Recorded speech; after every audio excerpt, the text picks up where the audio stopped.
Now second property, commutative property. Children, you all know commutative property. The meaning of commutative property is that when we change the order of numbers, the sum remains same. So we can write it like this: for any two integers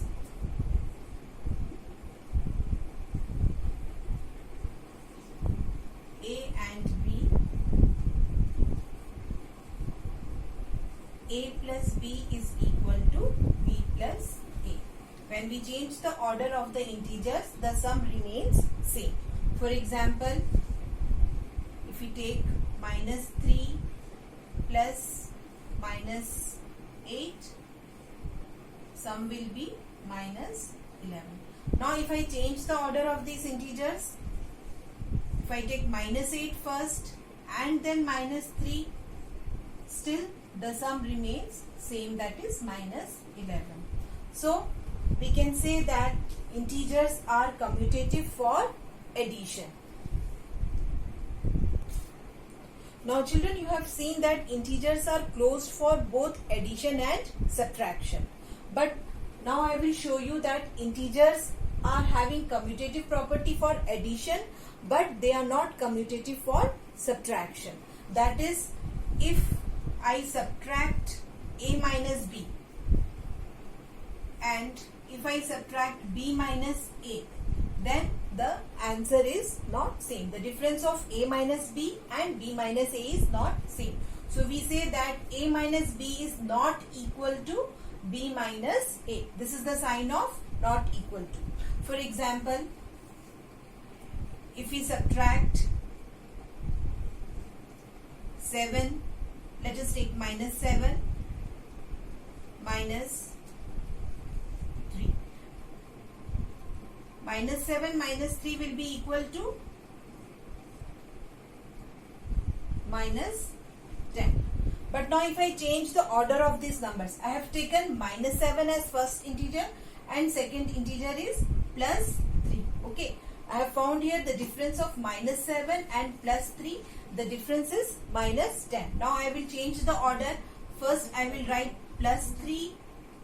For difference I will write minus, and first integer is minus 7.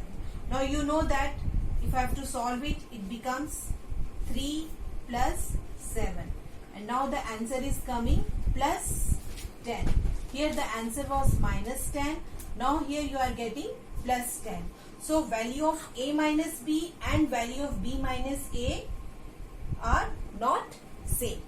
That is why we say that integers are not commutative for subtraction. Now third property is associative property. Associative property stands for three integers. Suppose we are having three integers a, b and c, and if we have to add them, we can group them in any way, the sum remains same. For example, for any three integers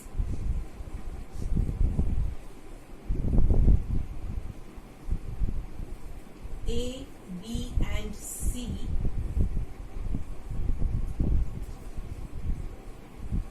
a plus b plus c, here we are grouping b and c together, will be equal to a plus b plus c, but we will group a and b. Now what does this grouping means? Here we have grouped b and c first. It means first we will add b and c and then the sum will be added to a. And this side we will first add a and b and then the sum will be added to c. For example,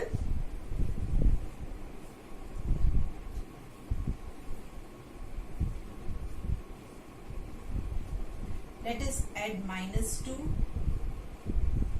minus 1 and minus 3. You can see that we have grouped first minus 1 and minus 3. So we will add minus 1 and minus 3 first. Minus 1 plus minus 3 becomes minus 4. And now minus 2 plus minus 4 is equal to minus 6. Now I will take this right hand side. A and B are grouped together, so minus 2 and minus 1 will be grouped first. Minus 2 plus minus 1, they are grouped, plus minus 3. So first I will take the sum of minus 2 and minus 1, that is minus 3 and plus. Now the sum of minus 3 and minus 3 is also minus 6. So children, you have seen that if there are three numbers and we group them in any way, the sum remains same. This is called associative property of integers, associative property of addition for integers. The way we have seen, commutative property does not exist for subtraction.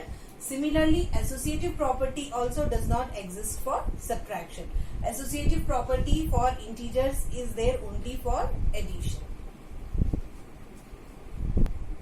Now note down both the properties.